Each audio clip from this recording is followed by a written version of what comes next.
In section 9.6, we're going to talk about something. You see, if you haven't noticed this, we've had a lot of conditions that say, well, for integral test, you have to have positive continuously decreasing. For the comparison test, we had to have positive terms, and we had to compare it. For limit comparison test, we had to have positive terms. How do we deal with negative terms? Well, one way we deal with negative terms is alternating series test. That's when it alternates. We go positive, negative, positive, negative, positive, negative. That's great, no problem. What if it doesn't alternate? How do we deal with negative terms if your sequence from which your series is built does not alternate? And that's what this comes in. It says, well, you know what you can do? You can do what's called absolute convergence.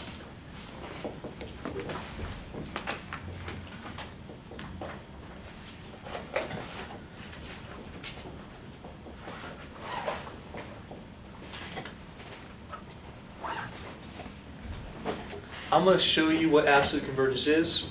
I'm going to tell you when you should be using it. And I'm going to give you two tests that are built upon the absolute convergence idea. These are some of the most powerful tests that you have. Okay? One very, very powerful test called the ratio test, which we're not going to get to today. We'll get to next time on this video. So here's what absolute convergence says. If you're given a series, if you take the series and you take the absolute value of the terms, so you take the absolute value of the sequence from which your series is built, what that would be, for instance, would be a sub 1 in absolute value, plus a sub 2 in absolute value, plus blah, blah, blah, blah, forever and ever and ever and ever. So basically, it changes any possible negative terms into positive terms. Do you guys get the idea of what absolute value does? Yeah. So absolute convergence says, hey, you know what? Consider you got a series, no big deal. Take an absolute value of that series, and it's just going to be an absolute value of your terms, all of them added together. Is there ever going to be something you subtract? Is there ever going to be a negative? No. Okay. If this thing is convergent, so if this is convergent, then we say the series that you got this from is absolutely convergent.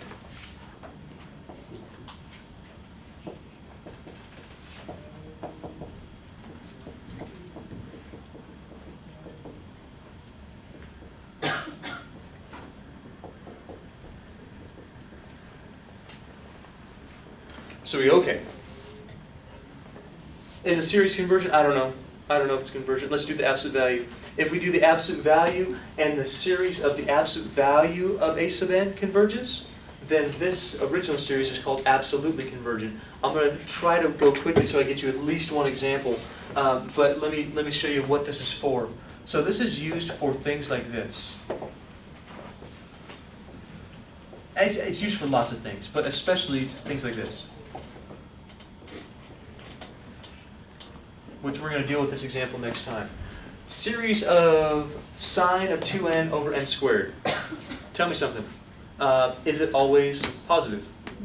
No. No. Is it always decreasing? No. Tell me something. Is it alternating? No. Because sine is continuous and goes like this between -1 and 1 the whole time. So is it alternating? No. There's a series of terms where it's like negative, negative, negative, positive, positive, positive, positive, positive. So is it always positive? No. Is it alternating? No. It's not always positive, and it's not alternating. This is where we'd use absolute convergence, for sure. It'd be very easy with this, and I'm going to show you that probably next time. So not alternating, not always positive.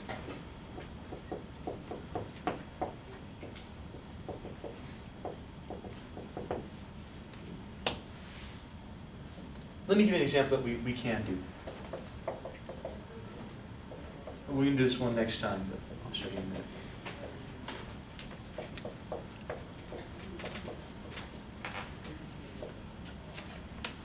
How about that one?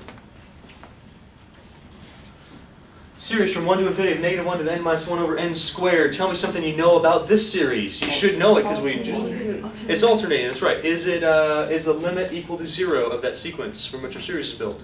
Yes. And is it always decreasing? Yes. Yes, it sure is. We know that's convergent. Check out what absolute convergence says. It says, hey, how about this one? How about if I just go, well, let's do the series of the absolute value.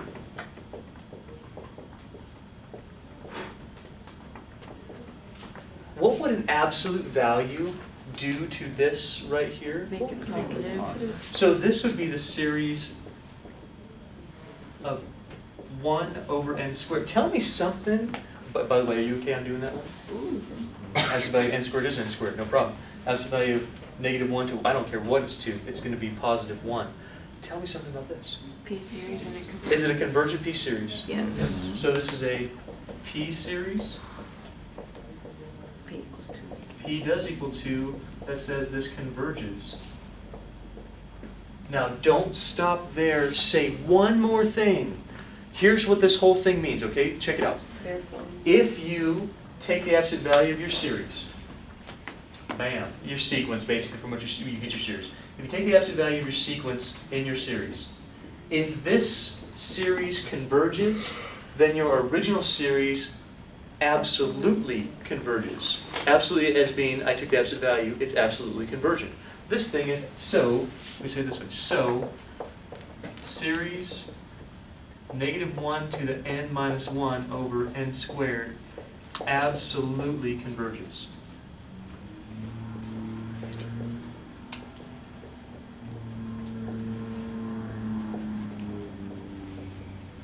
Now if you're wondering, wait a second, why is that word absolutely important? Why does it matter? I'm going to show you with the next and final example that we're going to do why there's a difference between converges and absolutely converges. You with me? So here's what we're doing. We're taking the absolute value of our sequence and we're seeing whether that new series converges. If it does, then we say our original series is absolutely convergent.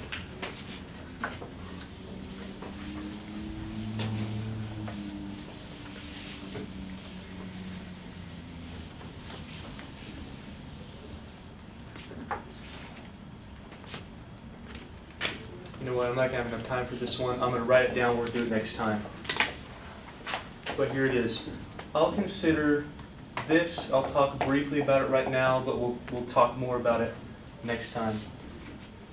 Do you recognize that as the alternating harmonic series? Yes. Yes. Alternating harmonic series is convergent. We proved it with alternating series test last time. How about if I take the absolute value and get 1 over n? What's that? That's harmonic series and it's divergent. You can have series that are absolutely,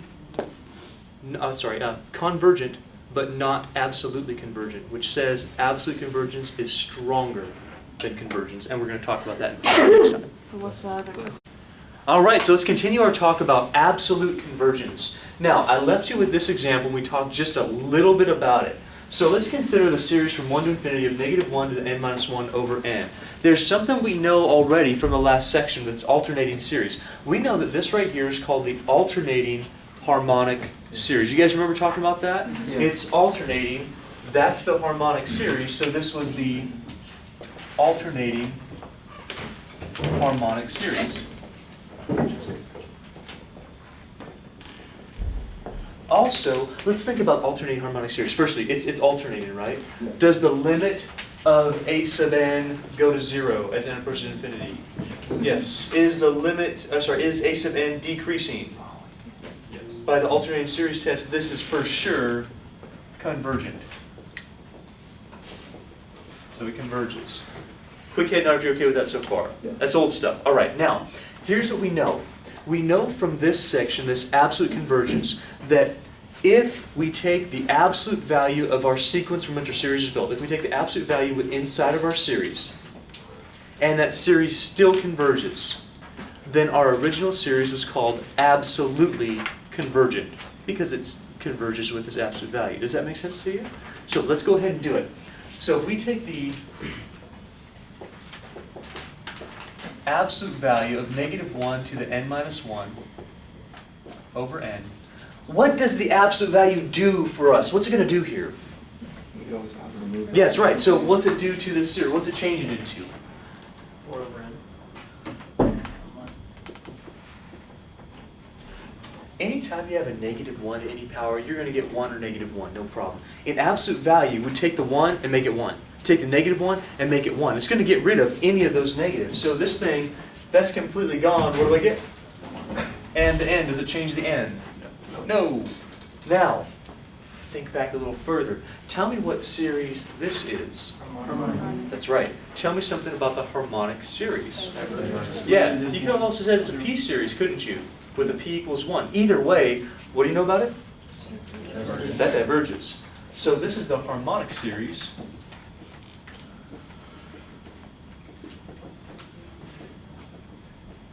And it diverges.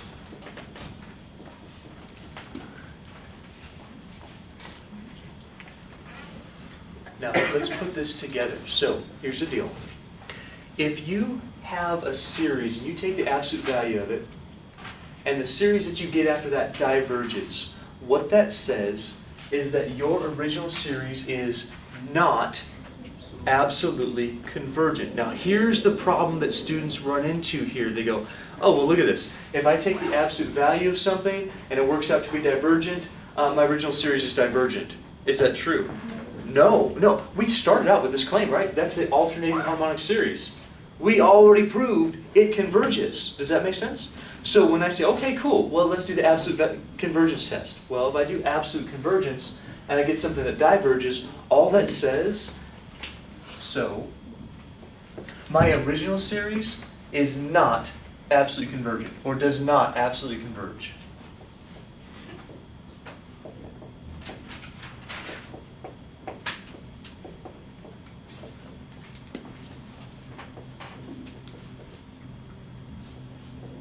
I'm going to say it this way, is not absolutely convergent.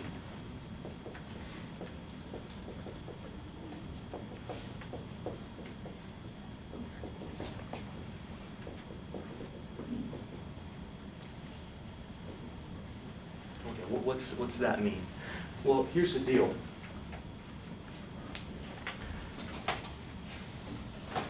You can have a series that is not absolutely convergent, but is convergent. You go, what? What in the world are you talking about? Well, let's look at it. We have a series here that we know for sure is convergent by the alternating series test. We've already shown it in the last section. We had it. When we do absolute convergence of that same series, we get a series that is divergent. Are you with me still? Saying that my original series, while it's convergent, it is not absolutely convergent because it does not pass the absolute convergence test. It doesn't work. So fancy if you understand that concept. What this is called the scenario. When you have a series that is not absolutely convergent, but it is convergent. So convergent, but not absolutely convergent. That's called conditionally convergent. Does that make sense to you? So that's the name of it. So when you have a series that converges, but does not absolutely converge, it's called conditionally convergent. So this scenario. So this idea is called conditional convergence.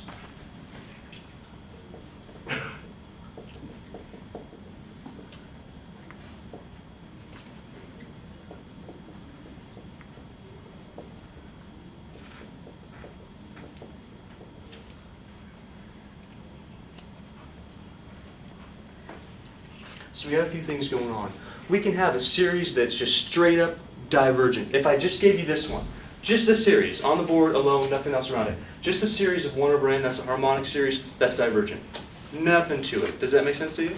Okay, we can have a series that is convergent, but not absolutely convergent. So here we go, alternating harmonic series. It's convergent, it's not absolutely convergent.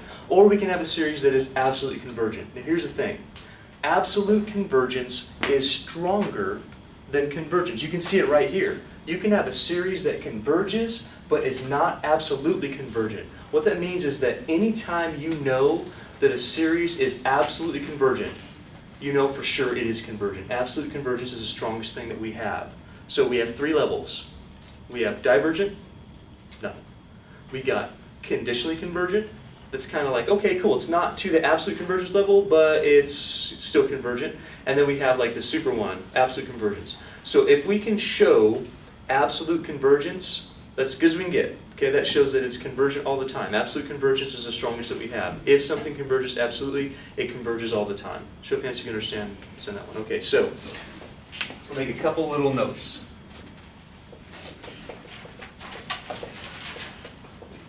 Absolute convergence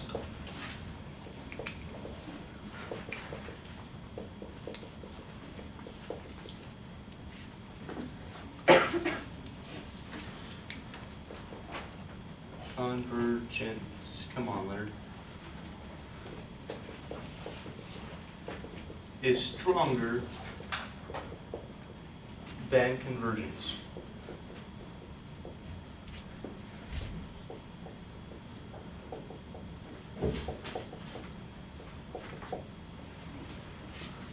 Other note. If a series is absolutely convergent, you know for sure it is convergent.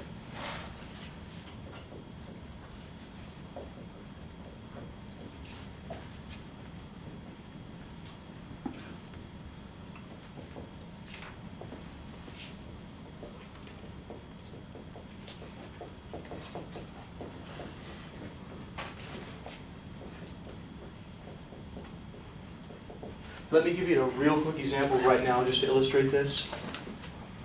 I think I gave you this example in the opening of this section, but we never really worked on it. So here we go. Let's talk about this series.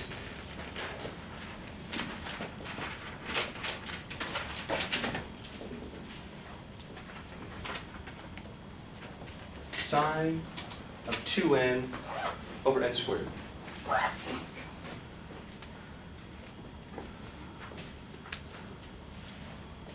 Okay, let's look at it. Let's go through the whole process, all right? Whole process would be, what is the whole process? What would you do first?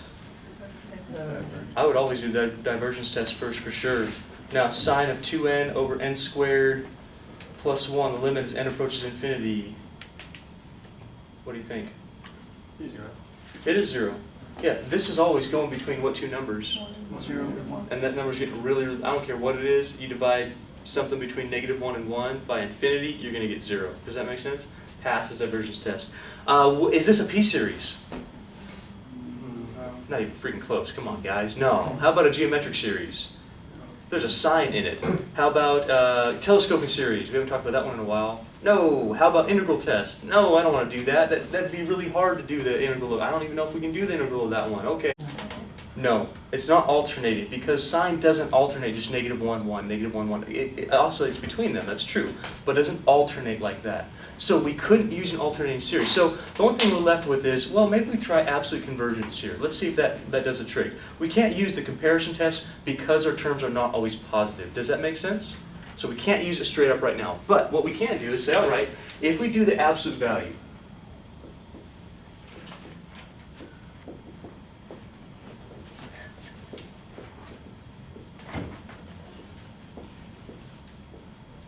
if we do the absolute value, let's consider what the absolute value of sine 2n does. So I'm going to take a little break here for a second.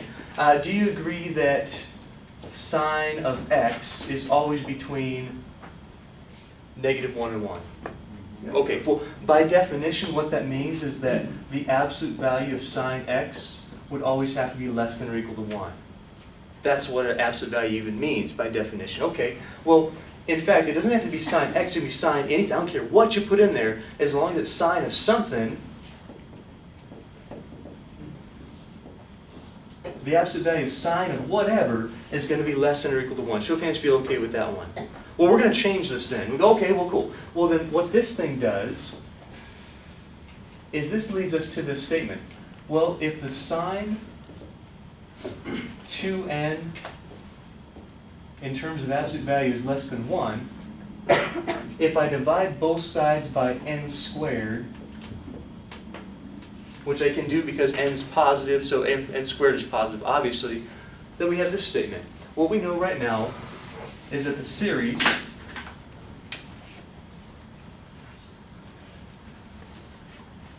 we know that the series of this sequence is always less than or equal to 1 over n squared. What do we know about the series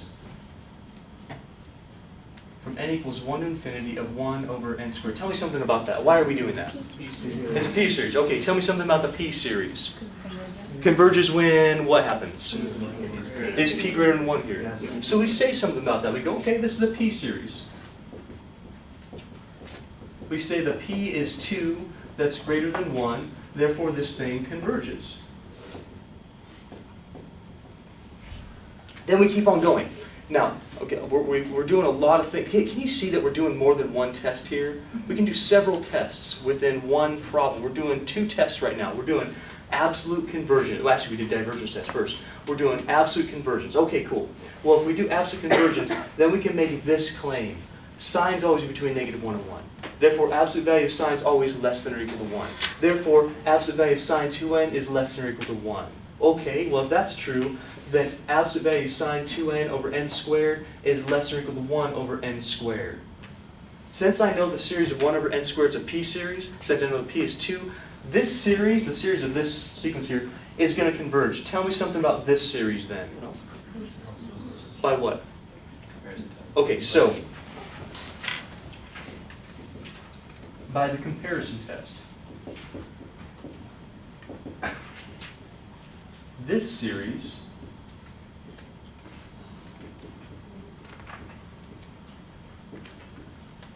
also converges. We're almost done. We're not quite done, but we're almost done. I want to see if you guys are okay getting down this far. So we start with a series that we really don't have an alternating series test for. We don't have much to do here. We don't have comparison tests or limit comparison tests because that's not always positive. We can't do it. So we go, all right, well, let's take an absolute value of it. We do an absolute value of this thing. We start drawing some comparisons. We compare this to 1 over n squared. Well, what that means is that because the series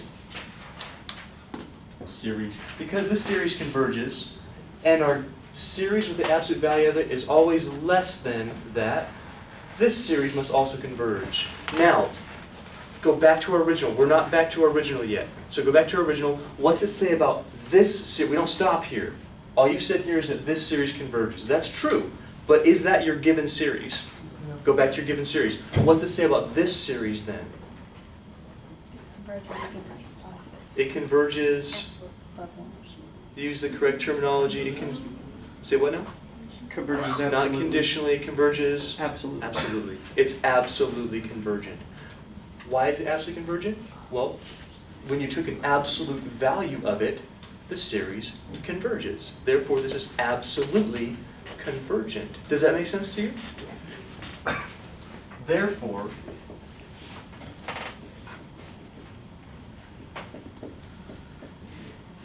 our series that was given to us, this sine of 2n over n squared, you always want to make some statement about your original series, okay? You don't want to just go down here and say, convergent. That doesn't tell me anything. What are you talking about? This one? This one? What are you talking about here? We're doing several things. You got to work it back to make some statement about your original series. We're always trying to say whether this thing diverges or converges absolutely or is conditionally convergent. That's the idea here. So therefore, here it is one more time, okay? Did we know anything about this one by itself? No. We had to take an absolute value. Okay, take an absolute value. Well, within the absolute value, we're going to be using a comparison test. The comparison test said, because it's a p-series, p less than p greater than 1, and our series here with the absolute values around it is always less than this one. Well, because this converges, then this converges by the comparison test. No problem. Now, this is not this series. This is this series with absolute values around it. Therefore, because this series converges, we say that this series is absolutely convergent. Show of hands if that makes sense to you. Now, absolute convergence is about the strongest thing we can do right now, okay? So if we say it's absolutely convergent, that's the strongest. We say that it's definitely convergent. So we'll say absolute convergent and then be done. Therefore, this series is absolutely convergent.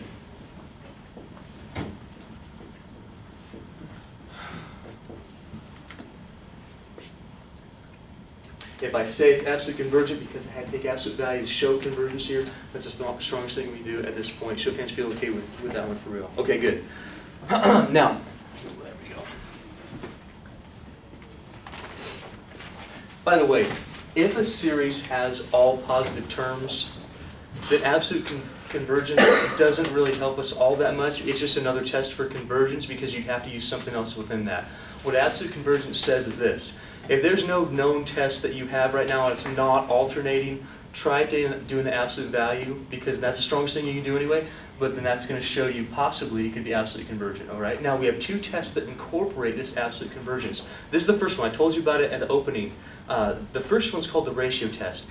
It's one of my favorite tests. It's a very powerful test. We're going to look at that right now. Are there any questions before we get going on that? Okay.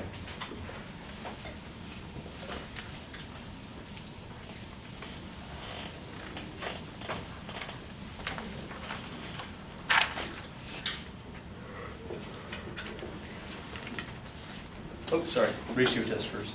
So, ratio test.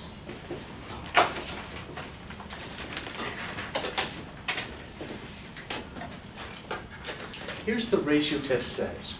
It says if you make a ratio between your next term and the given term, so basically on your sequence you'd have a sub n plus 1 and a sub n. If you make a ratio between them, so if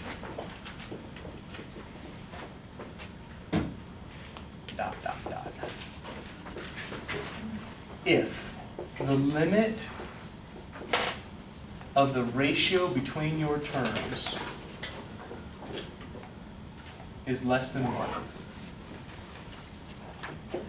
or the limit between your terms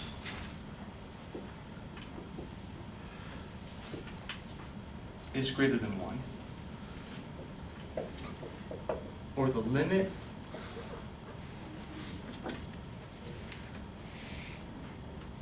between your terms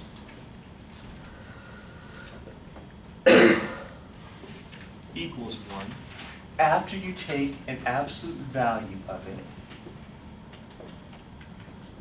We get 3 different outcomes for our series, and this is what's really nice. It gives you an instant picture of whether you are convergent or divergent, or, well, whether you have to do more work on this thing. So here's how it works. It says, what I want you to do is I want you to compare the sequence from where you're getting your series, right? Here's your sequence. Here's the a sub n term. Here's the a sub n plus 1 term. It's very easy to find this. I'll show you exactly how to do it. Take that comparison. Take that ratio. Please make sure you have it written correctly. Do not invert these two terms, otherwise these are obviously going to be all wrong, okay? So make sure you have your next term over your current term, your a sub n plus 1 term over your a sub n term in every single case. If your ratio, after you have done the ratio and done the absolute value and taken the limit, if that limit exists, and if it's less than 1, if that's true, now it's not going to be negative. Explain to me why it's not going to be negative. Absolutely. You're absolutely right. So if this is, if it's less than 1, what we immediately know is that our series, no, I'm not going to do that. Our series is absolutely convergent.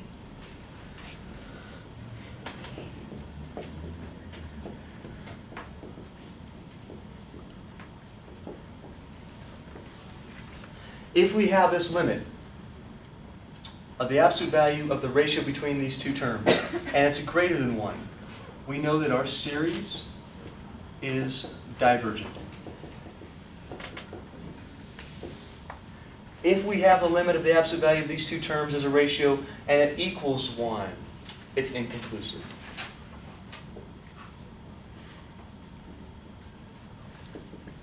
And then you'd have to try, hopefully, some other technique that you haven't done already. So this is the idea. It's not hard to do. It's really nice. Did you guys get the idea before we could go any further? It's really straightforward, honestly. You do the a sub n plus 1 term over the a sub n term, put absolute values around it. That's what's given us the absolute part of this. Absolute convergence, or straight up divergent, no problem. Or it's inconclusive, which we'd have to do something else with. Let me give you an example just to illustrate this right now. Last chance for any questions on this one. Okay.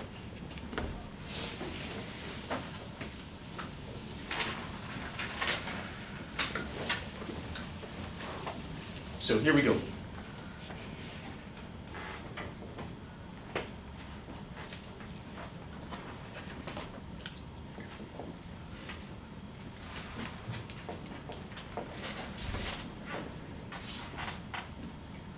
You know, many of you might have noticed something right away with this right here, especially this one. Do you always need to do the divergence test if you're going to do the ratio test? You can if you want to, but sometimes it gets pretty difficult to do, especially with like factorials and powers of n and all sorts of stuff. So what's nice about the ratio test is that if you can't do the divergence test right away, you remember the divergence test, right? You do the limit, if it equals 0, you keep going.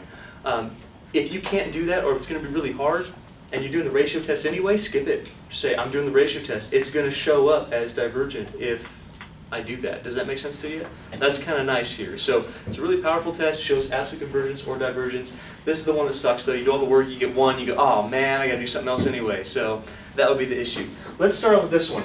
Tell me something about that. Let's go through all of them, okay? What's the first thing that you would do here? You would do it. You would, because even with the alternating series test, that's part of it, right? So if I do this one, is the limit of this sequence here, is that equal to 0? Try some L'Hopital's in your head. This one's going to go down a power, then down a power, and then constant, right? This one's not. This is going to be 2 to the n, and then, well, ln 2 to the n, and then ln 2 squared 2 to the n. So this one's not going to decrease like that, therefore this limit would equal 0. Does that make sense to you? Also, well, it's not a p-series, it's not a harmonic series, it's not geometric. It is alternating. Do you see it? We already showed that the limit of that thing goes to 0. Is it decreasing? Oh yeah. So right now, if you wanted to, you could use the alternating series test and show this is convergent. Show of hands if you understood that. You could show that right now if you wanted to. Now, I'm going to show you the ratio test just to illustrate it on something that's a little simple. So here's what we're going to do. Okay, let's try to use the ratio test here. What the ratio test does is it sets you up with a limit. It puts absolute value around everything. That's where we're going to get our absolute convergence here. By the way, do you understand that we might try to show absolute convergence with the ratio test rather than just convergence with the alternating series test? What's stronger? Absolute. So if we show absolute convergence, it for sure converges anyway. We show it inherently. With the alternating series test, does the alternating series test show absolute convergence? The first example today that we did said no. It can show convergence, but it can't show absolute convergence because some things aren't. Absolute convergence are convergent in alternating series. So here we go. We're going to try to show absolute convergence with the ratio test. The ratio test works this way. It says what I want you to do is take this sequence from which we're getting our series and put an n plus 1 everywhere. If we put an n plus 1 everywhere, we get -1 to the n. Do you see where I'm getting n from? N plus 1 minus 1 is going to be n. We're going to get n plus 1 squared plus 1 over 2 to the n plus 1.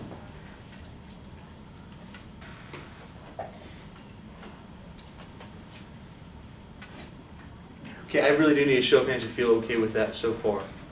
That's about half of us. Are there any questions? Do you see where this is coming from? One more time? Okay. What we're trying to do is we're trying to get this right now. This a sub n plus 1 term. The a sub n plus 1 term means, hey, go to your a sub n, plug in n plus 1. So instead of n, I'm going to have n plus 1. Instead of n, I'm going to have n plus 1. Instead of n, I'm going to have n plus 1. Now n plus 1 minus 1 is n. Question? Couldn't you just drop the -1 n since it's absolute value? We're going to talk about that next. Yeah, it's a great idea. And you can after you show me the absolute value. Okay, so right now, no. You got to have it somewhere. But now, here's what you could do, all right? If you wanted to, right off the bat, we just talked about absolute convergence, right? And this is going to show us, with the ratio test, absolute convergence. Do you guys get me? So right off the bat, you could just go, well, let's do this. Let's do absolute value. Let's get rid of that, and then do a ratio test. It's going to work out exactly the same, because all the absolute value does for you is get rid of the negatives. It doesn't do anything else. Show of hands if that made sense. So either way you want to do it, I don't care. The ratio test practically puts the absolute value in there anyway, so it kind of does it all in one fell swoop. Alrighty? That's a good question. Thanks for that one. Now, over. It says, put that over the original sequence anyway. Well, that's this thing. So all you got to do is rewrite that. So here's the main point, okay? Do not invert this or reciprocate this fraction. It's a complex fraction. This always goes on your denominator. Don't put it on the numerator. This thing, just rewrite it right here. So -1, n minus 1, n squared plus 1, okay, all over 2 to the n.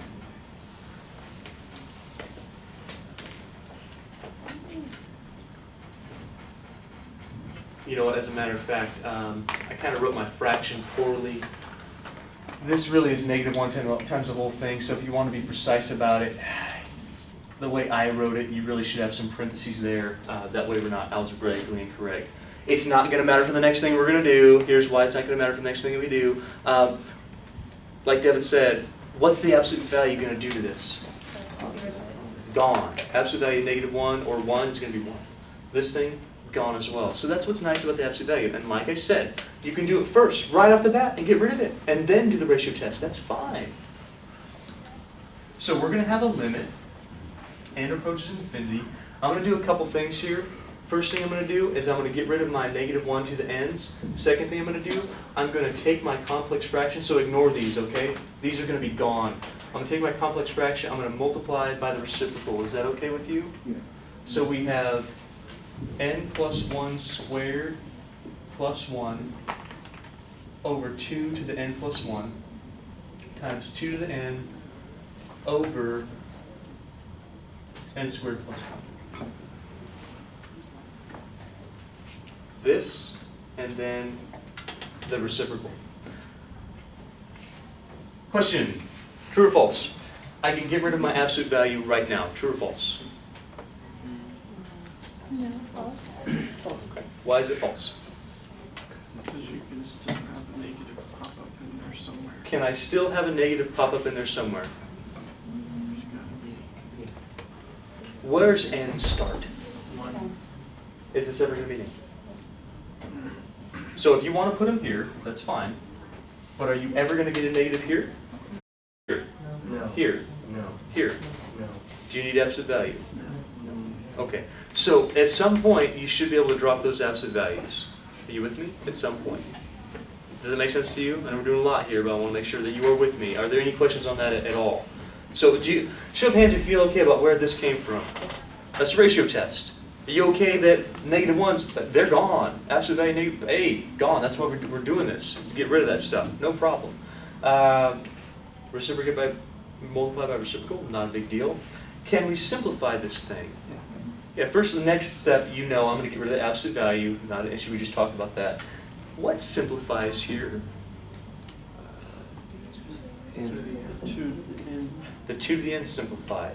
You need to know this is going to happen an awful lot on your ratio test, an awful lot.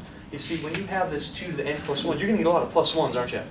Well, understand that this is really 2 to the n times 2. That's really what that is. Does that make sense to you? So instead of this one, I don't want that. I'm going to look at this one. The 2 to the n's are gone. Those simplify. What I'm left with is just 2. Does that make sense?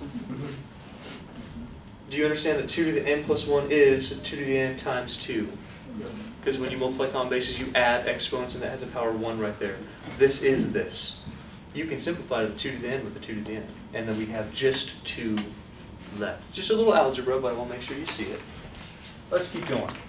Well, that means we got a limit as n approaches infinity. I'm going to drop the absolute value because everything's positive anyway. It's not really relevant for us. I'm going to distribute this thing. This will be n squared plus 2n plus 2 over. This will be 2n squared plus 2. I want you to verify the algebra on your own. Make sure that I'm right on this thing. Am I right?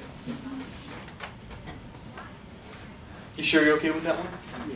So this, hey, that's 2, no problem. This is a great simplification for us. We distribute that, you get 2n squared plus 2. This one distribute, no problem. Combine some like terms there, and we got that. Now, tell me something about, oh my gosh, this is an easy limit. This is a good one. What's this limit? Perfect. Why is it 1/2? I don't care how you do it. You can do L'Hopital's rule, you can do whatever you want with this. That's going to be 1/2. You can divide by large power denominator. Understand that limits are always about leading terms, you get 1/2, whatever you want to do. That's not what I'm trying to teach you here. What I'm trying to teach you is, what's that result say? Go back to your ratio test.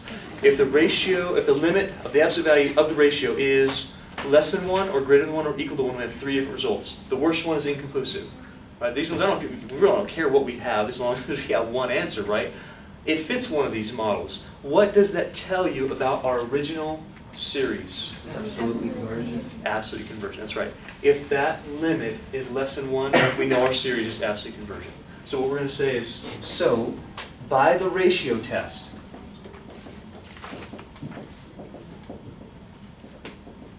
are you getting the picture that whenever I say something, I'm saying by this, by that, blah, blah, blah, blah, blah. We're stating what we used. We're saying by the comparison test, because this is a p-series, it's absolutely convergent. Because we did the ratio test here, and it showed this, and this was less than 1. By the ratio test, the series from 1 to infinity of whatever I gave you to start with,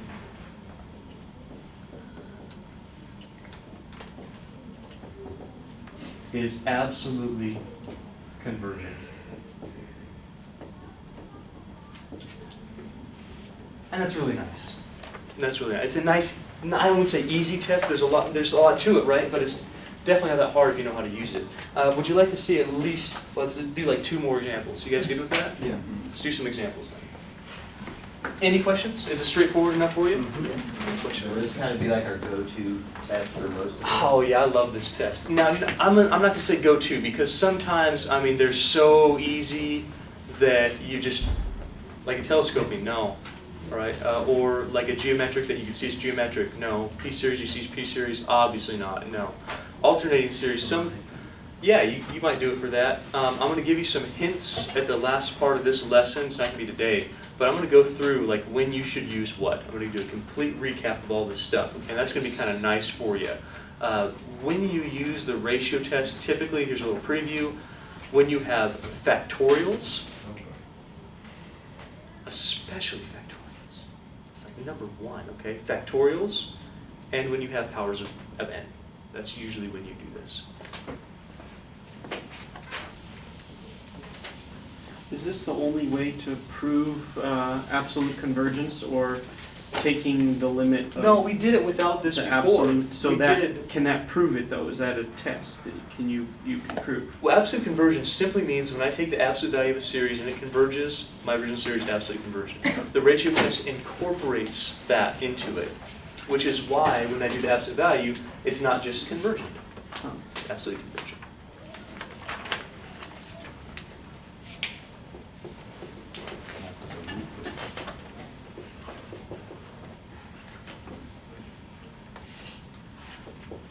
Okay, so let's look at the series from 1 to infinity of n over n to the n. Just joking. Insert a little humor there. Now let's look at it, all right? Let's look at this. First thing I want you to notice, tell me something about the divergence test. Would you want to do that here? No, I wouldn't either, because n factorial over n to the n, I don't know, man. It's probably 0. I guarantee it is, because this thing's going to, I think it converges. This is going to converge. But would we want to show it? Probably not. Which right there, you go, let me do the ratio test. Why? Why would I want to do the ratio test here? Factorials. And it's so nice with the ratio test, you're going to see why it's nice in just a minute. Let's just look at other things real quick. Is it a p-series? Geometric? No. Telescoping? No. No. Harmonic? No. Is it something that I would want to do an integral test on? No. Comparison test? Maybe we could, possibly. Here's why I say that. Are they all positive terms? Yes. They are. Which means that absolute convergence, well, it's just going to be another test for convergence for us. What's great, though, the ratio test doesn't care about that. The ratio test just says, hey, I'm going to tell you whether you're absolute convergent or divergent. You don't need to do the divergence test at the ratio test, so it'll be in there somewhere. Does that make sense? So that's kind of cool. Let's do the ratio test and see how this thing plays out. So ratio test said, and you can even write rate by ratio test. So ratio test says do a limit as n approaches infinity, set up an absolute value, even though right now we know it's all going to be positive, okay? We still set up the absolute value because this is what the ratio test does. At least show it on the first step. After that, yeah, they're positive terms, get rid of it, no big deal. but set it up first. So you get in the habit of it. It would suck to, get in the habit of not writing it and then need it here. And oh man, you don't want to do that. Now, let's see if you guys can fill out the numerator of our complex fraction and the denominator. So I'll give you about 10 seconds, see if you can get here and here. Go for it.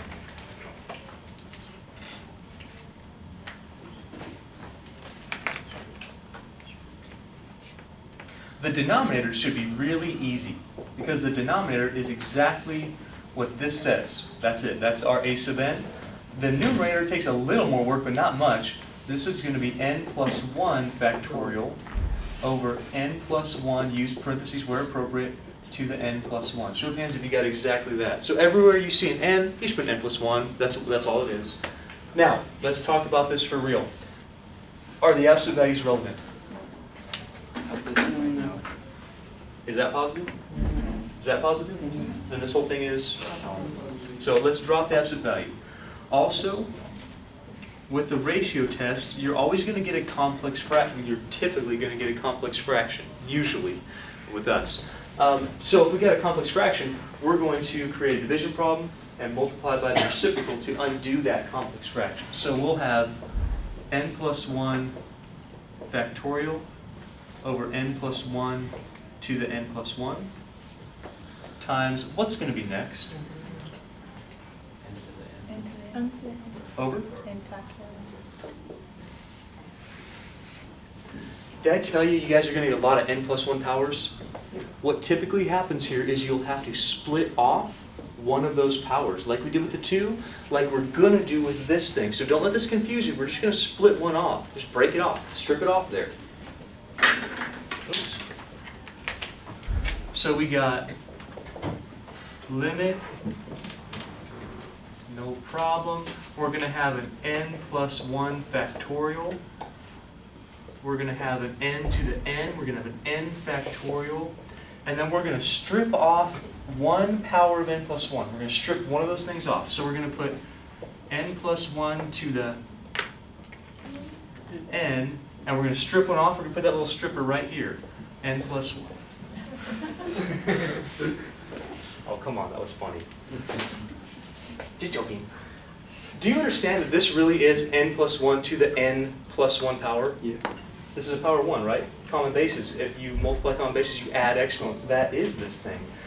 Okay. Well, that's not bad. That'll help us out in just a little bit. So, what now? Oh, goodness gracious. Simplify. Can we simplify that? Do you understand what n plus 1 factorial is?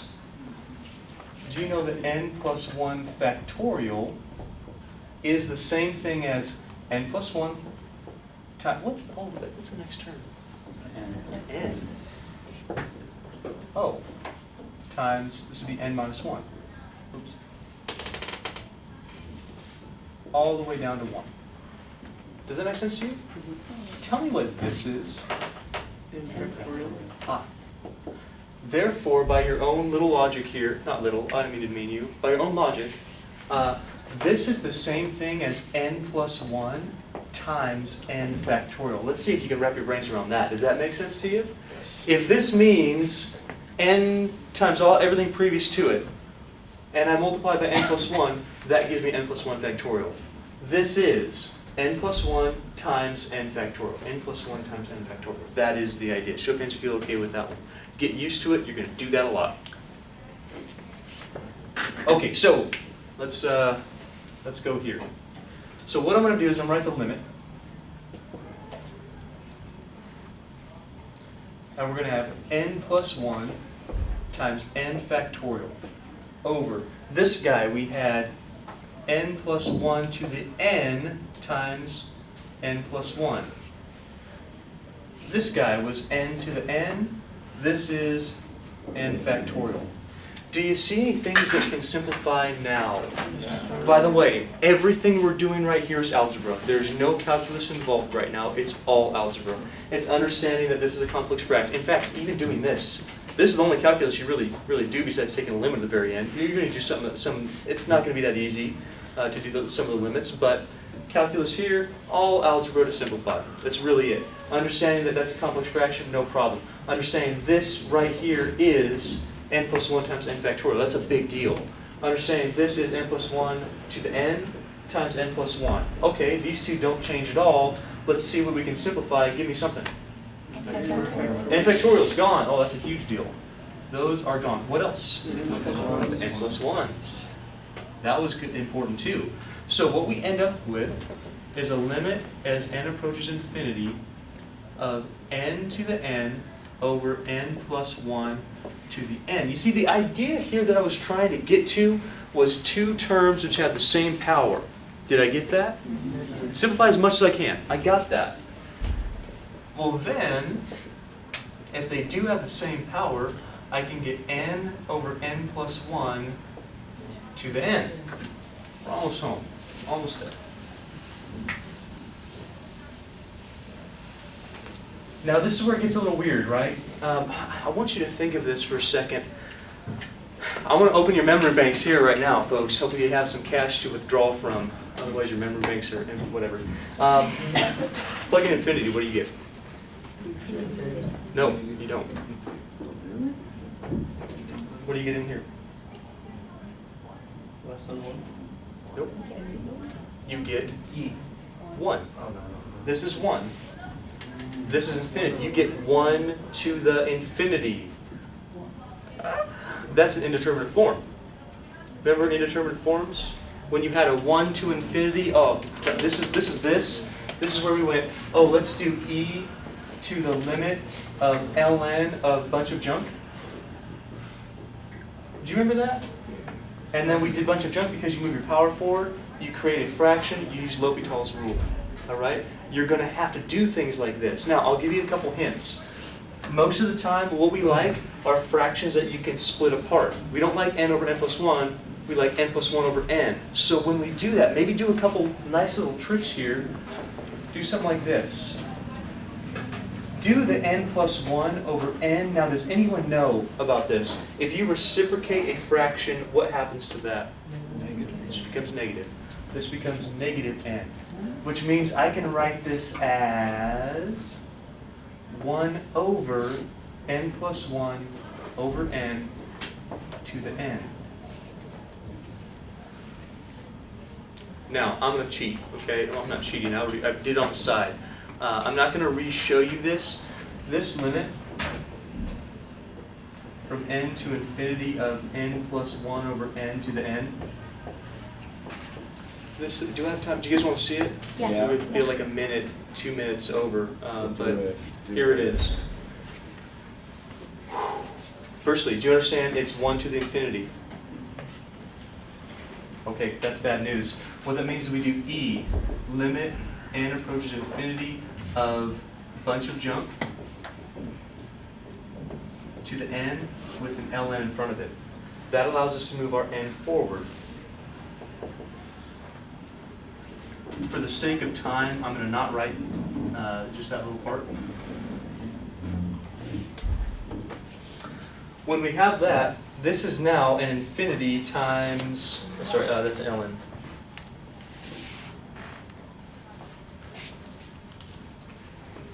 Times 1. Okay, so we're going to have to redo that one. So that's e to the limit ln of n plus 1 over n all over 1 over n. Now we can do a L'Hopital's with this thing. So if we do a L'Hopital with this, we're going to have e to the limit 1 over n plus 1 over n times negative 1 over n squared, all over negative 1 over n squared. The derivative of this is this, the derivative of this is this. You're going to have to follow me. Are you guys with me on that one? I know I'm doing it fast. Well, this is kind of nice because those are completely gone. So this is e to the limit of 1 over, if I divide both of these, I get 1 plus 1 over n. Remember that n is approaching infinity.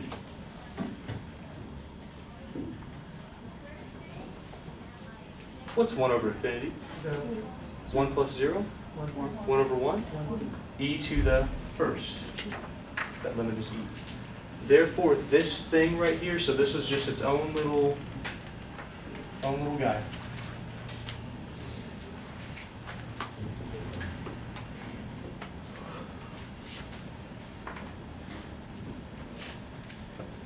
what that says is that the limit, I didn't really want to show that, but now that you have it,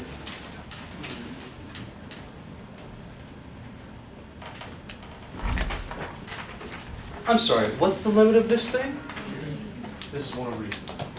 Now, tell me something about 1 over E. Yes. That is less than 1. This is less than 1, and so we're going to finish this thing off. What test did we do?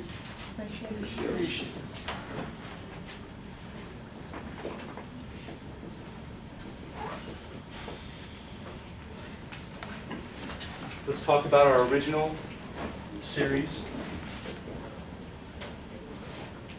Tell me something about the ratio test. Was it conclusive? Did we get anything out of it? When is the ratio test not conclusive? Very good. This thing wasn't equal to 1, therefore we have some conclusion. The fraction, the ratio, was it less than 1 or greater than 1? What's it tell you about our series? You're absolutely right.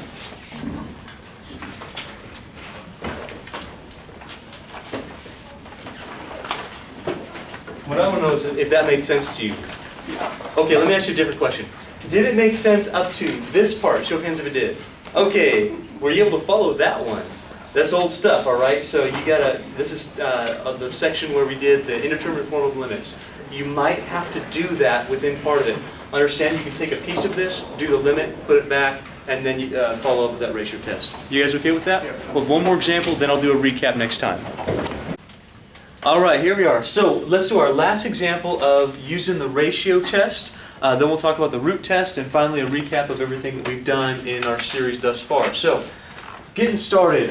First things first, what's the first thing that you would probably do here? You could try lots of things here. This is going to alternate for sure. I probably might just jump straight to the ratio test because we have that negative in there, because we know it's nice, and because unless it's inconclusive, it gives us the result that we want, either divergent or convergent. You see, some of those other tests, they don't do that. Some of them are just, well, if it does this, then it's this. This one says, well, we have 3 outcomes. We have absolutely convergent, which means it's definitely convergent.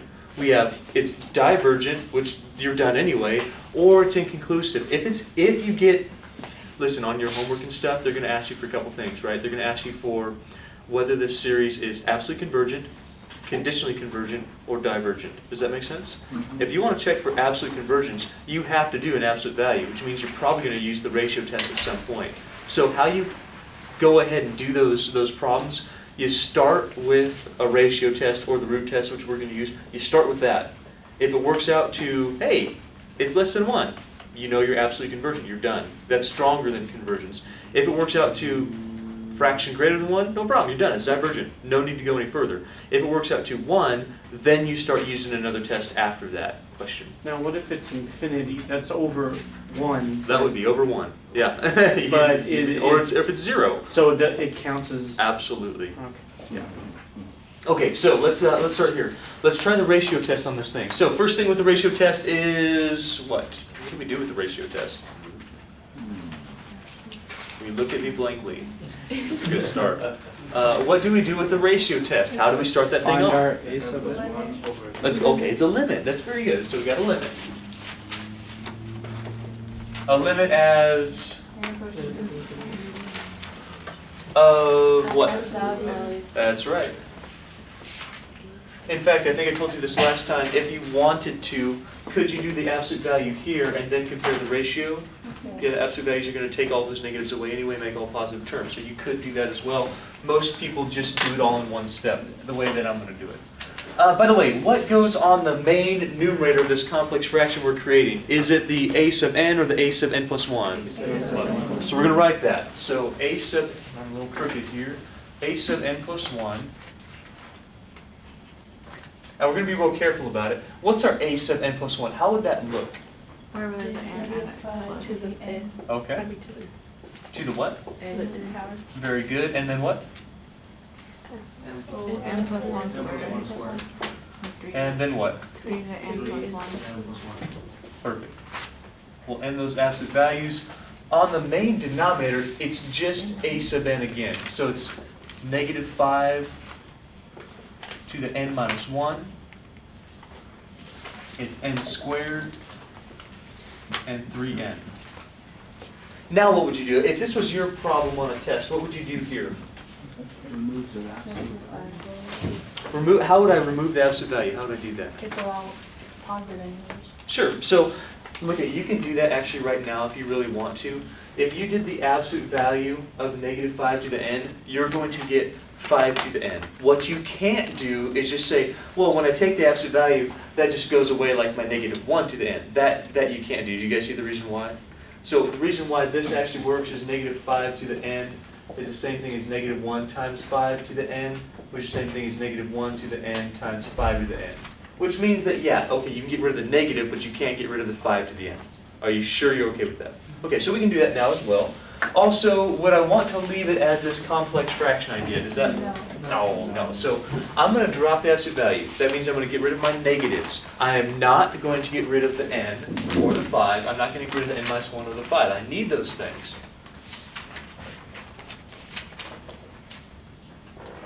And I'm also going to, instead of having the complex fraction, we'll have one fraction times the reciprocal of our other fraction. So here we'll have 5 to the n over n plus 1 squared times 3 to the n plus 1 times, what's going to be on our numerator over here? Perfect. All over? 5. To the what? N minus 1. Perfect. Yeah, that's exactly right. Why would it be negative 5? Your absolute value. Our absolute value would take care of all that stuff. So no more negatives. What now? Stop. Simplify. Simplify. Simplify as much as we can. Tell me some things that simplify. Yeah, okay. So if we have 5 to the n minus 1, we have 5 to the n, how much do we have left, and where does it go? 5 to the negative 1. It'd be 5 to the n. Do you understand that what 5 to the n really is 5 to the n minus 1 times 5? Do you guys get that? So if this is 5 to the n minus 1 times 5, then the 5 to the n minus 1 would simplify, and we would have 5 left. Are you sure you're okay with that? It's just algebra, but I want to make sure that you're all right. Yes, no? You guys over here, are you okay with that one? Okay. Moving on. What else? What else simplifies? Come on, quickly. We got to move on to stuff. What else? The 3's. Okay, so we got 3 to the n. We got 3 to the n plus 1. Understand that 3 to the n plus 1 is really 3 to the n times 3. Well, if this is 3 to the n times 3, what can I simplify out of that? 3 to the n's are gone. What's remaining? 3. Okay. I'm going to move over here just so I can write this a little bit nicer. So we have a limit as n approaches infinity of, well, let's check this out. We've got, well, first we got a 5, and we got a 3. So we got a 5/3. We've got an n squared over n plus 1 squared.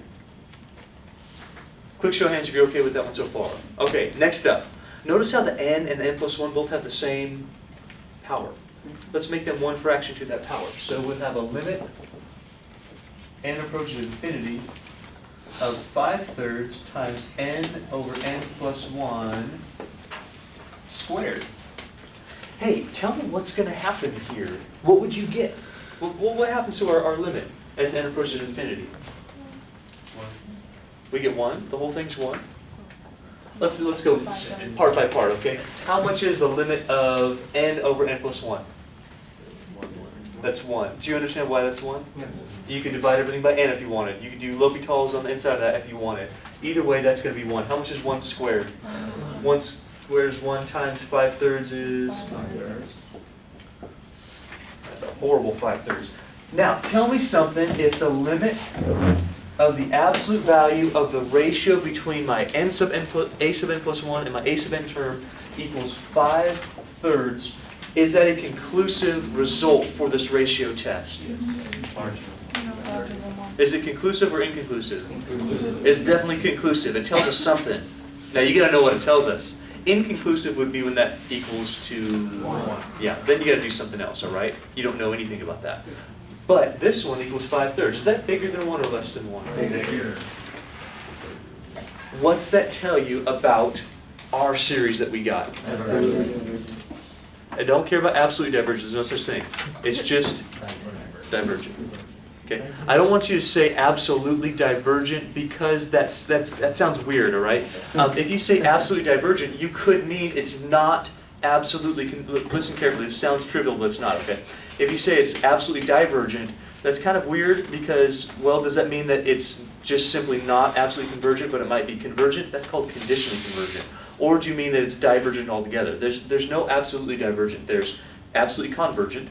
There's conditionally convergent, where it does not absolutely converge, but does converge. And then there's divergent. So let's say properly, what's this one do? Divergent. According to what test? Ratio So we test. say, hey, by the ratio test,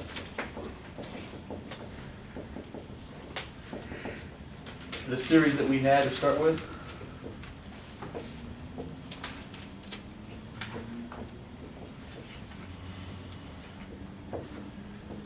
diverges. And that is the whole thing for the ratio test. Show of hands, feel okay with the ratio test. Okay, are there any questions at all before we go on? Is it pretty straightforward to you? Question? Just want you to go over that, like how that 5 to the n minus 1 times 5 equals to 5 to the n. Like, so How much? What's the power here? 1. Add the powers.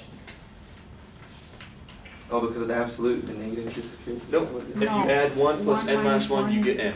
Ah,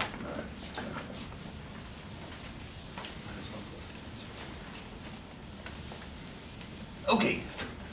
Last test. Last one. Aren't you excited? I'm kind of excited. The last one, we've done so many of them. The last one we're going to cover these, is called the root test.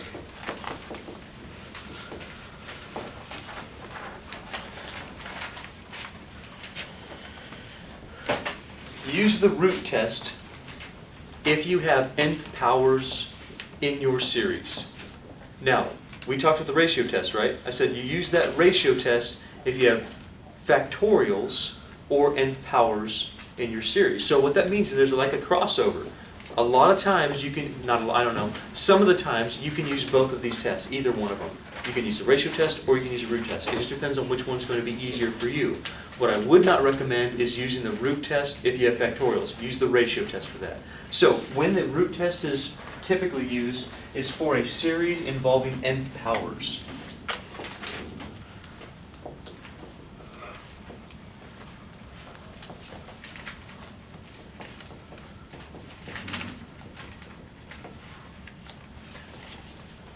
What's really nice about the root test is that after you've covered the ratio test, the outcomes are very straightforward. So here's what we do. If we take a limit, starts up exactly the same way as the ratio test. We start with a limit.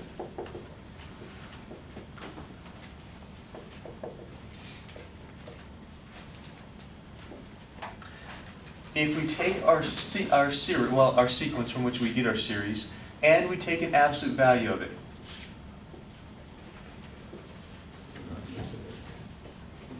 Do you notice something that's different about this test versus the ratio test already? What's different about it?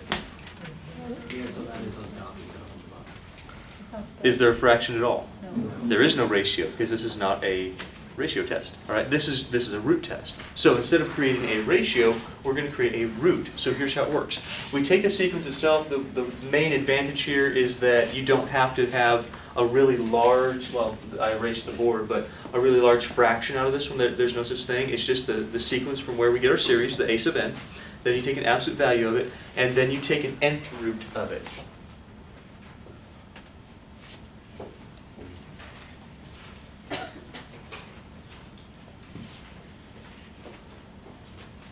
What's nice is that if this thing exists,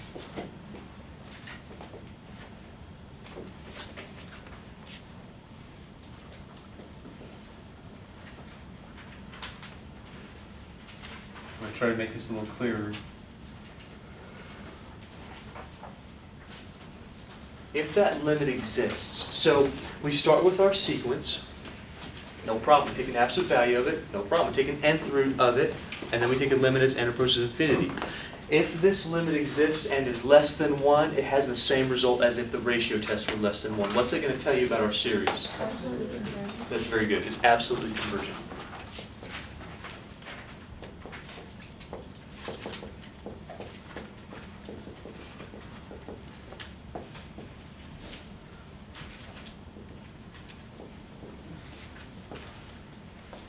What about if the limit is greater than 1? What do you think? Yeah.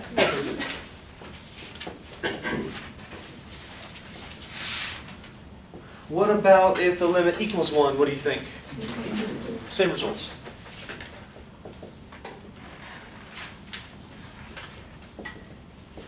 You guys okay with the root test?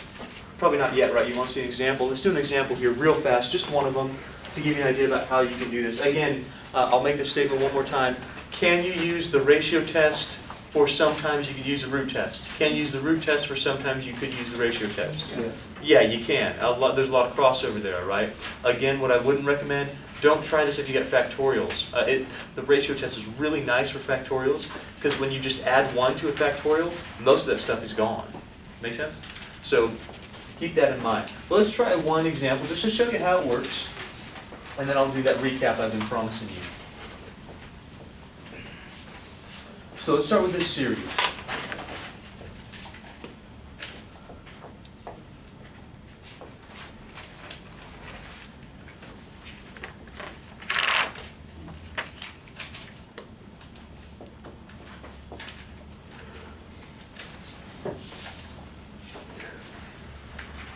You know, a lot of times students have questions, how do you know what test to use? What do you start with? Well, you start with, firstly, you know what? I'd start through all our process and see what's going to be the easiest thing for us to do in each case. I know that's alternating. Do you guys know that's alternating? Yes. Is it going to be easy to show that it is decreasing? Or to show that the limit equals 0? No. Those aren't going to be easy things to do. So I probably wouldn't do an alternating series. It's not a p-series. It's not a geometric series. It's not a telescoping series. So the first thing we come to is like, well, all right, integral test? No, it's not. I don't know. That's not all positive terms. You can't even do it. Comparison test? No, it's not all positive terms. You can't even do it. So what you could do, you could take the absolute value of the whole thing and then try one of those, couldn't you? You could do that and then try a comparison test, then try an integral test. But those things look pretty hard for this one because we have to show decreasing for both of them, for integral test and comparison test. That wouldn't be a good, for integral test and for alternating series test, we have to show decreasing. Comparison test, well, you'd have to figure out what this is smaller than, then show convergence, or bigger than, then show divergence. Probably the quickest way to go about one of these ones, because it has the absolute value already, is the ratio test or the root test. You with me? And I believe both of them would work, but I'm going to show you why you might want to choose I don't know, I haven't tried the ratio test on that one. Maybe you can try it on your own and see if it actually does work. Maybe I'll do that later too. I would try the root test, and here's why I try the root test. What I'm seeing is that I have this to a power n, I have this to kind of a power n, I can make it a power n. So if I take an nth root, those things are going to go away. The absolute value is going to make this thing go away. Does that make sense? So let me show you how the root test works. Root test says, hey, take yourself a limit. N goes to infinity, and nth root of the absolute value of whatever you have here. You don't need to do an n plus 1, which is kind of nice. You don't have to create a ratio or do anything or change this sequence where we get our series from in any way, shape, or form.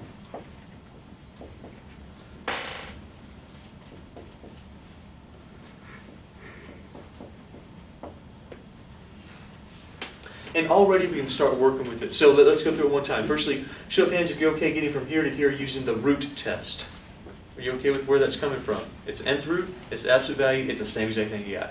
Now, let's work on it. Absolute value of -1 to any power. What's going to happen with this thing? That's gone. Completely gone. So we got a limit. N approaches infinity. Yeah, it's still an nth root. But this, the absolute value of -1 to any power is 1. So this piece is gone. Now, 2 to the n plus 3.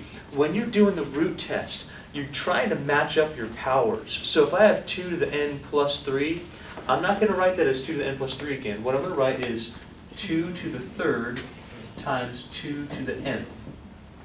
Are you okay on the algebra with that? Mhm. That's still 2 to the n plus 3. That's exactly what that is.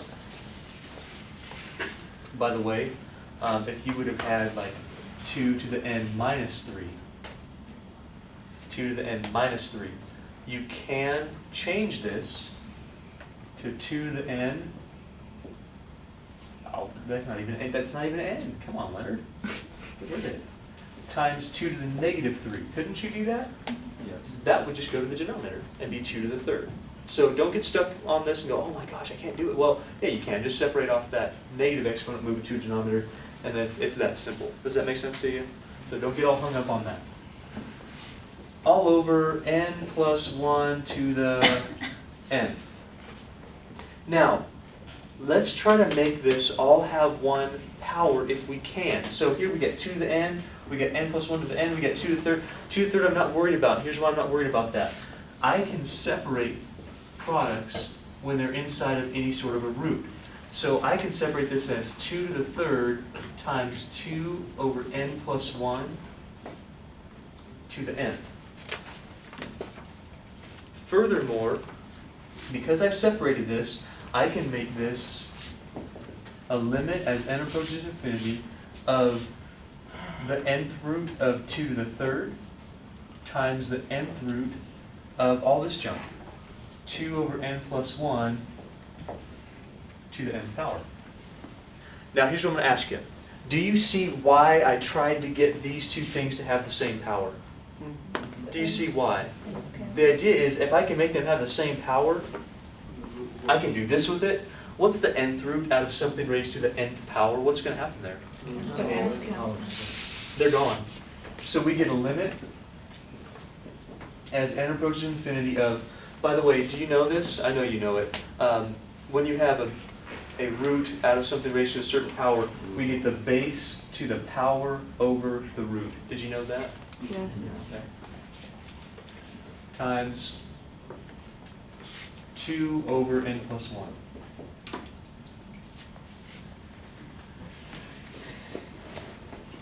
Let's consider that.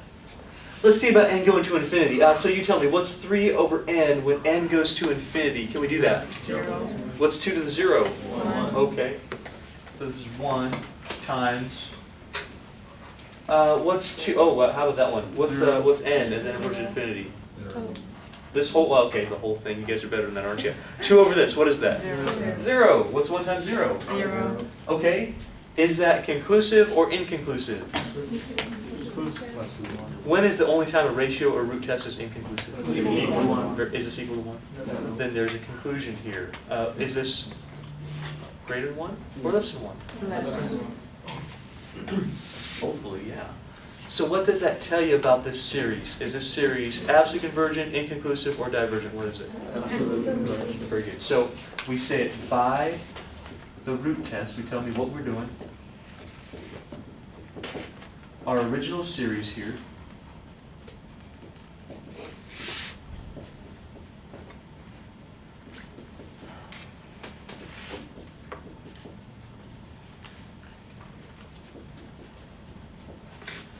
is, one more time, if the result you get is less than 1, what do we say about our series? Absolutely convergent.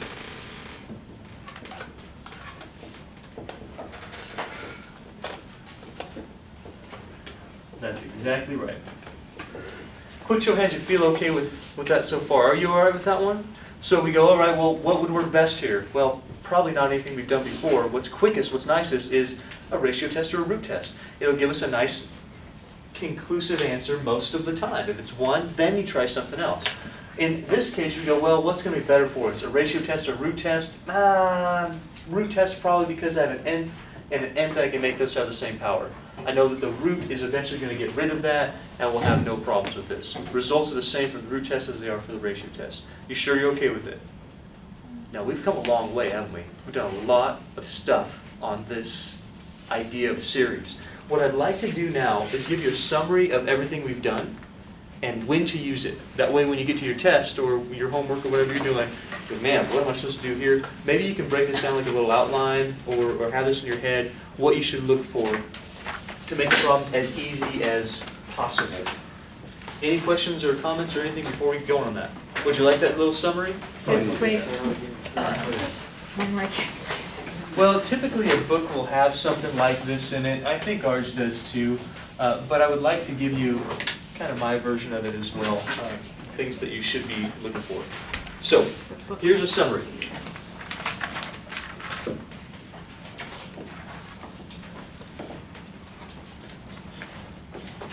The number one thing we look for in any series, number one thing we always test for in any series is, if we can, if it's nice and easy, we do the divergence test. We kind of skipped over that one on this one, because what's nice about the ratio and the root test is it almost inherently does that, because when you get down to here, if you have something greater than 1, you know it diverges anyway. So it kind of does that for you, which is nice. But most of the time, almost all the time, we're going to do that divergence test first. So, number one thing we check for is if the limit of a sub n does not equal 0. The series of a sub n diverges. This is what we call the divergence test. Take a limit of that sequence from which we get our series, and if that limit of that a sub n does not equal 0, you're done. It diverges. Number 2, we can also do series, what I call, what's the matter? Leonard push infinity. Say what now? Leonard push infinity. What did I do? Shoot. You know what? I thought about that 0. I'm sorry. Mine was ahead of my hands. So, yeah, you're right. If n approaches to infinity, that's right. And a sub n, the limit of a sub n does not equal 0, our series diverges. Next one, we got several types of series we dealt with. So we can do this by type.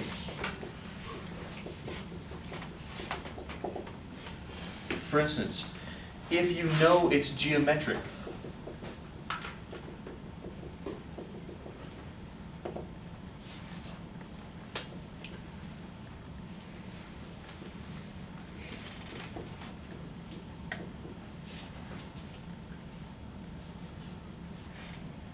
I'll just do it that way. So if we know it's geometric of that form, remember this could be to the nth power as well. When does this converge?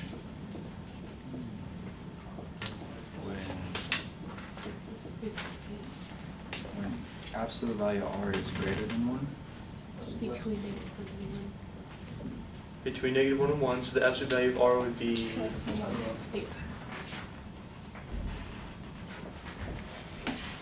So if we know it's geometric, stop. Don't do any ratio tests or root tests or anything harder than that. If it's geometric, man, make it geometric. Manipulate it to fit this thing, and then we know it converges if your r, absolute value of r is less than 1. Also, what's nice about geometric is there's a sum built into it. The sum is a over 1 minus r. It's a sum for us. What else do we got? Oh yeah, when does it diverge?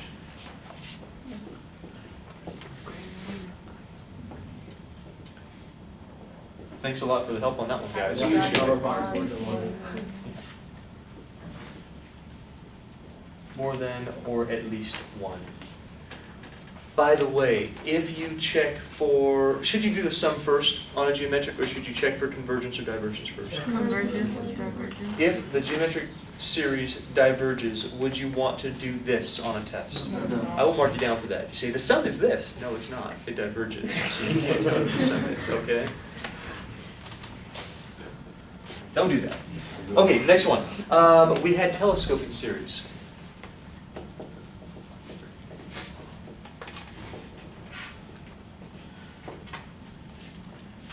For telescoping series, the basic idea here is use partial fractions to get some, so remember the partial fractions we did? Use partial fractions to get a partial sum. So we start with partial fractions.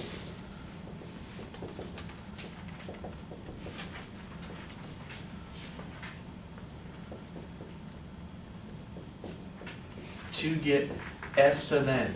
That's our partial sum. And then we take a limit of S sub n as n approaches infinity. We go, okay, here's what we have now. Now let's say this n goes to infinity. So we say, here's our sum up to a certain point, move that point to infinity, and we get whether this telescoping series converges or diverges, and we get a sum for it. course, I'm not reteaching you all this. We've already covered all this stuff. I'm just kind of recapping, okay?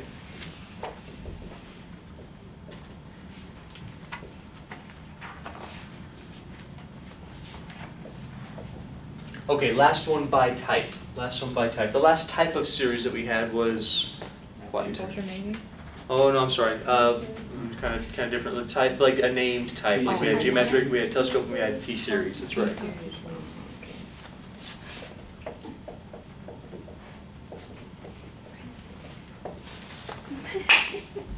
So P series. If we have 1 over n to the P,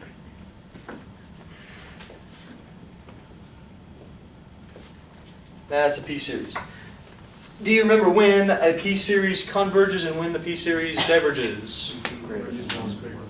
Yeah, it's easy to get these confused for some people who go, oh man, geometric, great, lesson 1, oh, what happens? It's different for this one. So a P series converges if, I'm sorry, when do you say it converges if P is what? Greater than 1.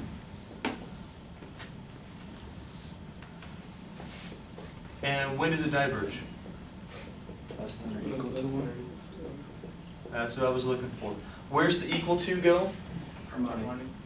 Okay, so what's that going to be, the equal to? Is it going to converge or diverge? Diverge. Yeah, that's right. That would be diverges. Yeah, you're exactly right. If I have the equal to one, that gives me the harmonic series. We've already talked about how that diverges. Anything else greater than 1, well, it's going to converge. Less than 1, it's going to diverge. Also, we talked about this a while ago, I'm not going to write it down, but you need to know that a lot of times we can manipulate our series to fit one of these. So all of a sudden, we might not have it immediately, but we work on it a little bit, we end up getting a geometric, or we end up getting a telescope, and we end up getting a P series. And then if it's by type, man, this is really nice, because it's super fast. And for at least 2 of these, we can find the sum for it. The other ones we can't, but for these 2, we can actually get the sum. You okay with that so far? So.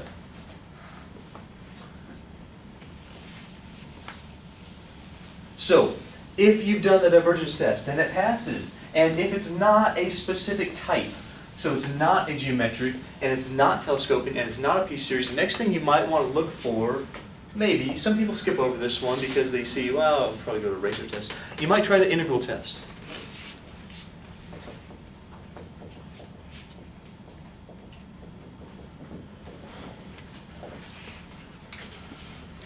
Integral test says that if you have a function, I'm going to use some poor notation, but I'm just going to do it anyway. If you have a function that represents your sequence from where we get our series, and the function is positive, continuous, and decreasing,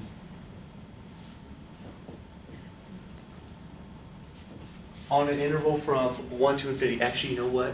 This is a little bit of a, not a mistake, but kind of, we don't need it from 1 to infinity. If you remember this, we can add and subtract a finite number of terms to our series. So even if it's not till like 3 to infinity, we had a couple of those problems, right? Mm-hmm. Where it was, okay, I started at 3. That's fine too. It just has to be positive, continuous, and decreasing on some interval forever starting at a certain point. Some big N, not little n.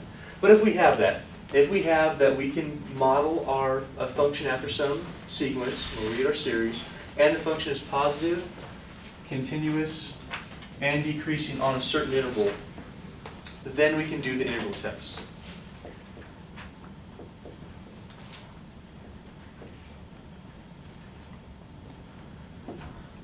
From wherever your interval starts to infinity, of course that will be an improper integral because we have 1 to infinity here.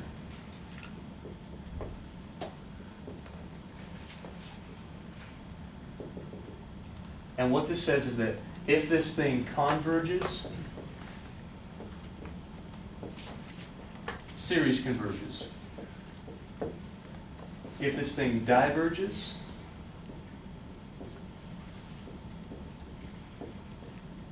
series diverges.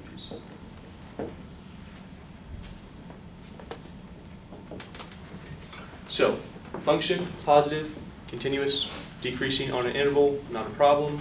Do an integral test from 1, wherever your interval starts, to infinity. It's an improper integral. If you find out that it equals a number, cool, hey, it converges. If it doesn't, well, it diverges, not a problem. Number 4, if we have a sequence, a series from where all the terms are positive,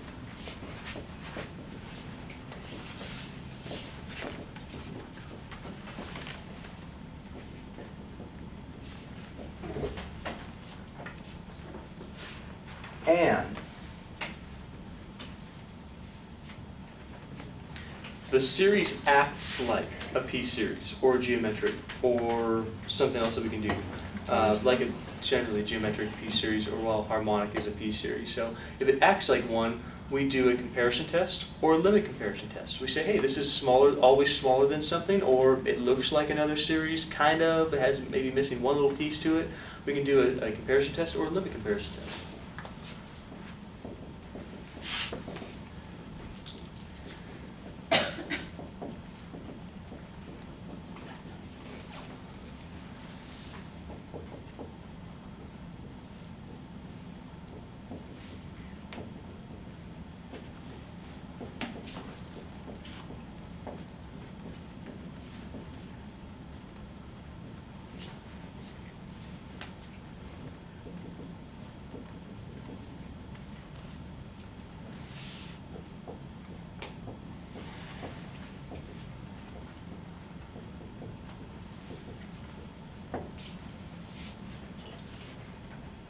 So when we did that, we knew that if we could find another sequence really where every term of our given series was less than the known series, if we know that, and the series of b sub n converges, then the series of a sub n also converges. If a sub n is bigger than b sub n, and the series of b sub n diverges,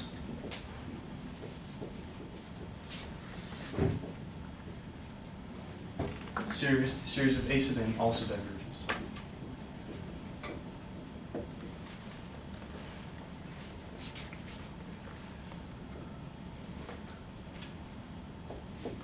And lastly, this of course would be for the comparison test. So the comparison test says, hey, you know what, if you know this, if you know that every single term in your a sub n is less than every single term in your b sub n, and the series of b sub n converges, a sub n converges. If this every term in a sub n is bigger than or equal to every term in b sub n, and b sub n diverges, a sub n is bigger than that, it has to diverge. This is for the comparison test. The last one's a limit comparison test. Says, hey, you know what, if you take a limit of a sub n over b sub n, don't get this confused with the ratio test. This is not the same thing. The limit comparison test does this with two different series here that look a lot alike, okay? So if this thing exists,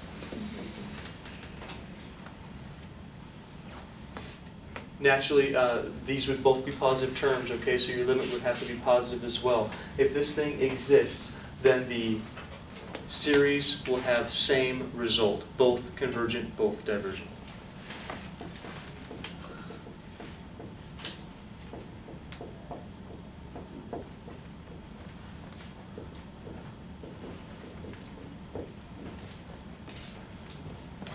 Okay, I'm going to keep moving, but you guys have any questions on this? I'm going to have to erase this as we go. Unfortunately, I'm short on wall space, so are we okay with this?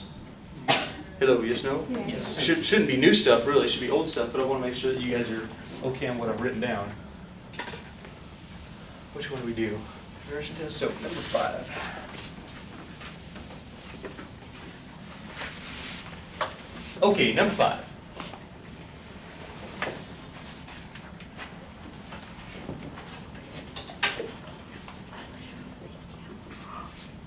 For a series where we have -1 to the n, or -1 to the n minus 1, times some other sequence that has all positive terms. That's your alternating series.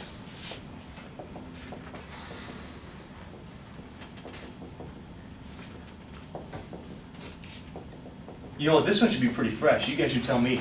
This is a two-part test. Part A, what's part A? Limit of what? And everybody, what's it got to be equal to? Yeah, that's practically the divergence test again, just part of it. So limit, got to be 0. Also, part B, what else has to happen? Got to be decreasing, that's right. So the derivative of a function that's modeled after your sequence has to be negative. Negative would mean decreasing. Or if you show this, the next term is less than or equal to the previous term.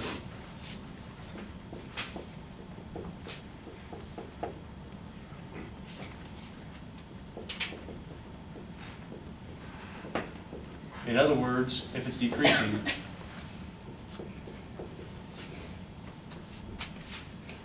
then the series converges.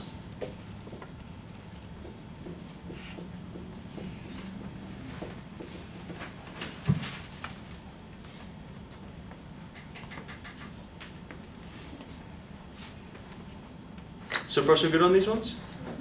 The last two we just did, so I'm not going to be kind of super explicit on the last two. What I'm going to tell you is that on number 6, if you want to do ratio test, here's when you should try the ratio test. Try the ratio test for factorials and nth powers.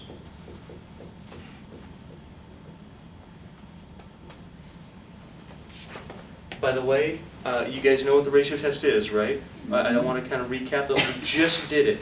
Is it a sub n over a sub n plus 1 or a sub n plus 1 over a sub n? And then we take an absolute value. This will show you absolute convergence, divergence, or inconclusive. When is this going to be absolutely convergent? When it is less than 1. When the limit of the ratio is less than 1. That's right. So, and if it's greater than 1. And if it's equal to 1. You have that in your notes somewhere, right? It should be previously on the video, actually. Number 7. Try the root test for nth powers. As I said before, sometimes you can do either one of these tests and get the same result out of it. Now, what I'd like to do for the rest of our time here, I'm going to briefly, I mean like so fast, go through some of these problems just to give you an idea about how I would look at them and say, oh, you know what, I'd try this here, I would try this here. We're not going to do hardly any of them, okay? We're just going to look at it. Does that make sense to you? Yep. So let me write them all down, and then we'll go through them very fast.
Okay, there we go.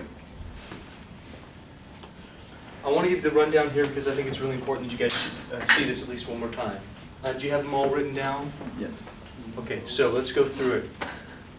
First thing we check for every time is always the divergence test. So on number one, problem number one, what's the first thing you're noticing up here? 2/3. The limit's going to equal 2/3. Not equal 0, diverges. It's that fast. Don't worry about looking at telescoping or anything else. It's going to diverge. Does that make sense to you? Next one. Do you know you can separate series by addition or subtraction? Then in this case, you'd have something that is, well, that's a geometric. This is geometric with 2 1/3 to the n. Do you see it? This, you need partial fractions, that's going to be telescoping. So you get geometric and you have telescoping. Both of them would have to converge in order for this series to converge. You with me? Okay, so this is geometric and telescoping. Next one. Well, we go, okay, geometric, no, telescoping, no, but this can look like a P-series. Make them into a type of series if you can. Divergence test, cool. Geometric, no problem, we can make it geometric. Telescoping, partial fractions for telescoping. Here we have 1 to the, okay, this is a P-series, where P is greater than 1. That thing is going to converge, it can be that fast. Next one. For something like this, well, it's really easy to see that this is always positive. It's always continuous for n greater than 3, as it says right here. It's always decreasing. We don't even have a numerator besides 1. And the integral would be really easy, because if you use a substitution of u equals ln of n gives you 1 over n. It's right there. This is going to be u to the negative 1/2, and then we do an integral of that. So integral test for this one.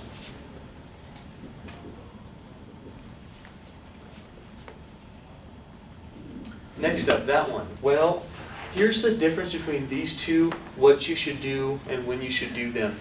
A lot of times when you have single, do you see what I'm saying about single terms? There's not multiple terms here. When you have single terms,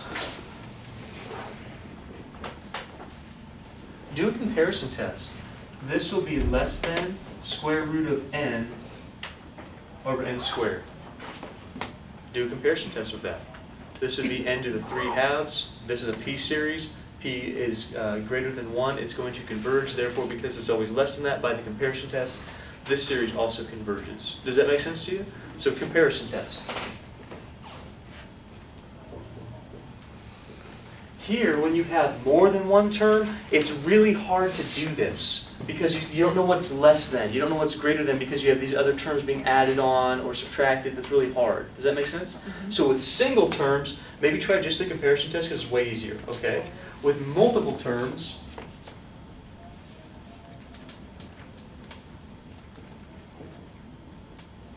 you're going to look at what it looks like, how it behaves. How it behaves is with the leading terms.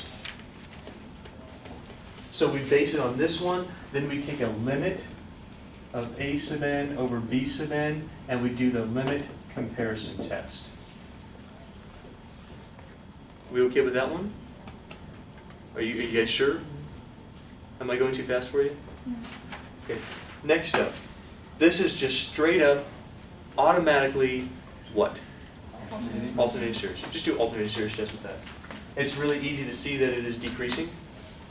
It's really easy to see that the limit is going to be 0. Alternating series test, and you're done. With this one, you actually have an option. You can do either the root test or the ratio test with this. It doesn't matter. So pick either one of this. The root test is a little tricky because you have to make n be something to the nth power. It's possible. It's just not easy to do. Well, it's not super hard to do. You can do this. n to the first is the same thing as n to the n over n, which is the same thing as n to the 1 over n to the n. It looks weird, but you can do that. And that way you'd have this ratio appropriately. The last one. When you get down to something like this, please do not start doing weird things like a ratio test or a root test when you have a sign all in there already. Is that going to work out for you? It's not alternating. So when you have something with a sine or a cosine or something like this, do the absolute value first. Because as soon as you do the absolute value, so use absolute value, as soon as you do that, then you can say, well, the absolute value of sine is always less than or equal to 1. Does that make sense? And then you have this comparison test idea. So try absolute value, and then you'll be able to use one of these other tests.